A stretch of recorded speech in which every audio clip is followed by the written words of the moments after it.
Our next speaker, can I please invite lecturer Martha Wehmeyer from the School of Business and Finance. You may share your screen, Martha, already. And then the title is Online Learning in Times of Crisis, How to Encourage Student Autonomy During the COVID-19 Pandemic. Thank you so much. Over to you. Hi. Thank you so much. Good day, everybody. Thank you so much for the opportunity to speak here today. I feel a bit intimidated to speak after that wonderful presentation and all the wonderful things that they've been doing. But nevertheless, let me get on.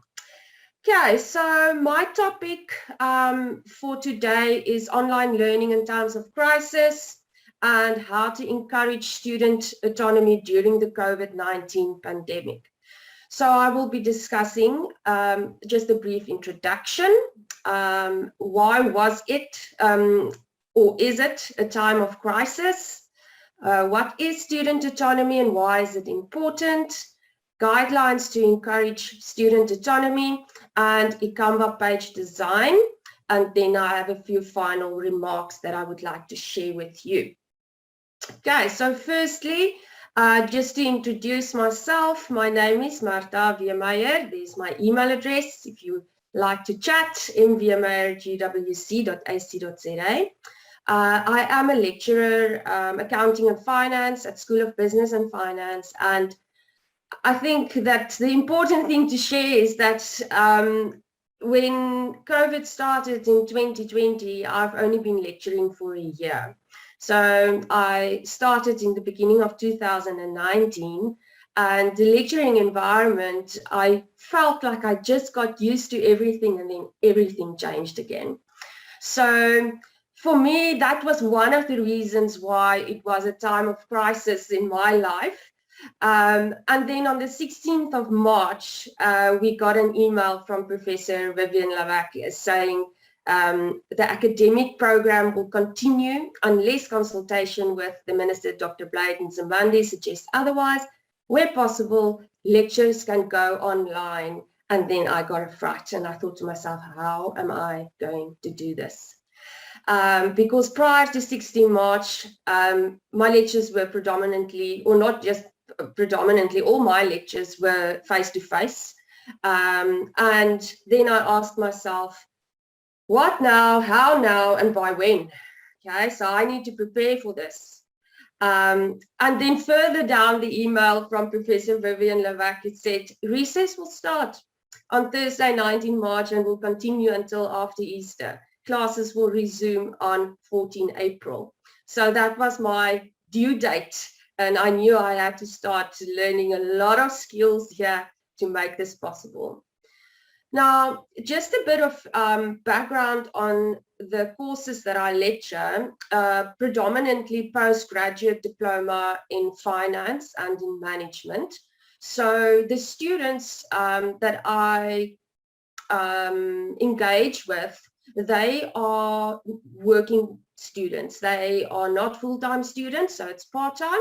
And our timetable is normally in the evenings from 5:30 until 8:30.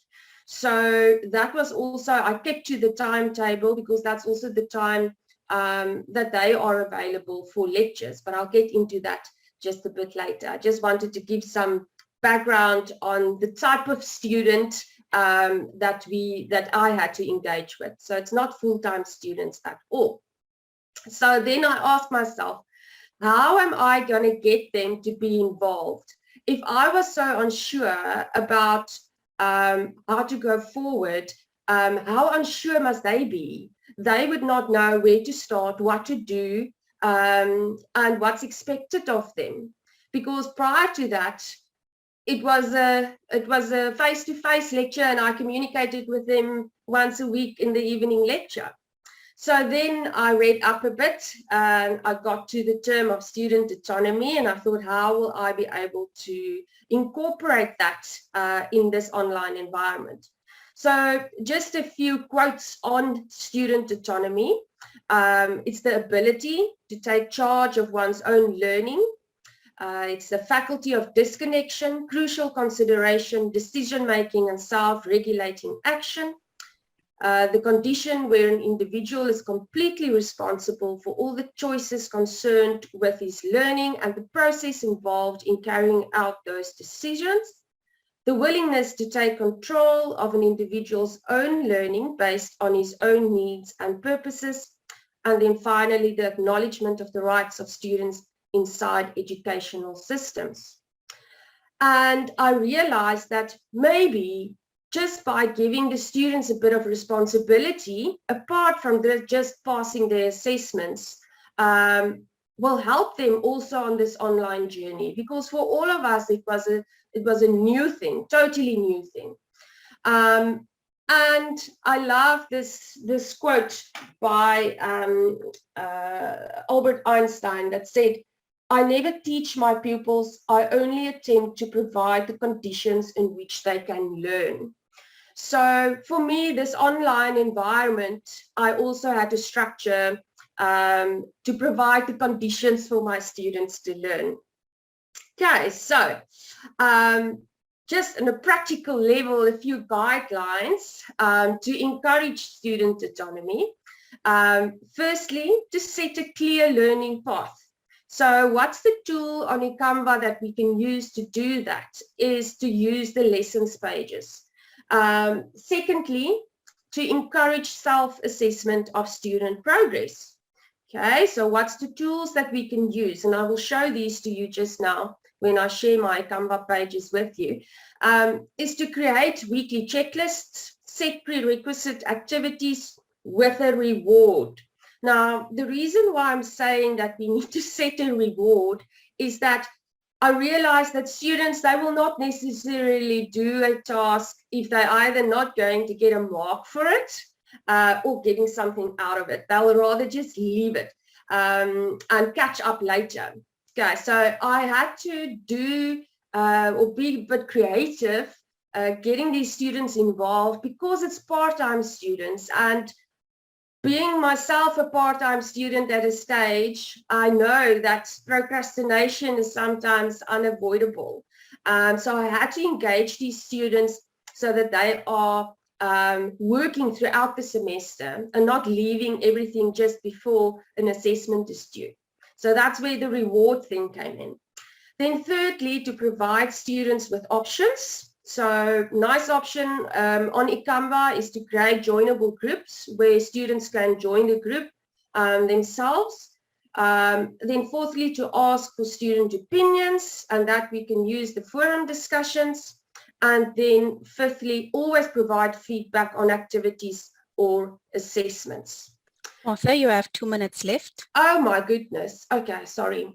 So just quickly, I just want to show you on Ecomba how my site looked like before we started. Okay, so I'm using this Finance Management 762, and to the left you can see my buttons. There was not really a lot going on here. I had an overview, and then I used this announcements to communicate with the students, and then I had course resources where I just posted all the information. Because it was a face-to-face environment, I didn't use the assignment function, I didn't use the test and quizzes function, it was really just plain. So then this year, I started using the lessons function to the left, where you have a weekly lesson page, and specifically I created just one for us here today, is that I have a little introduction, and then I gave them the key information for the week. Okay, when is our live session, when is consultation hours. Then I also provided them with a checklist for preparation for the week. So you can go here on the button and you can see, now this is just created for today, so you will not see any ticks, but students can tick when they're done with a specific activity, and you as lecturer can go afterwards and see who's done it. Okay, so I just want to get back here. Then setting prerequisites. Okay, so when you can embed some of the activities, so what I've asked them is to provide an introduction on the forum for them, just introducing themselves, telling us a bit of their background, where they came from, what work they are doing. And that also introduced the students to each other. And I also created joinable sets on the groups function, where you can create the joinable set and students have got the opportunity and the autonomy to allocate themselves to a group for a group assignment, for example.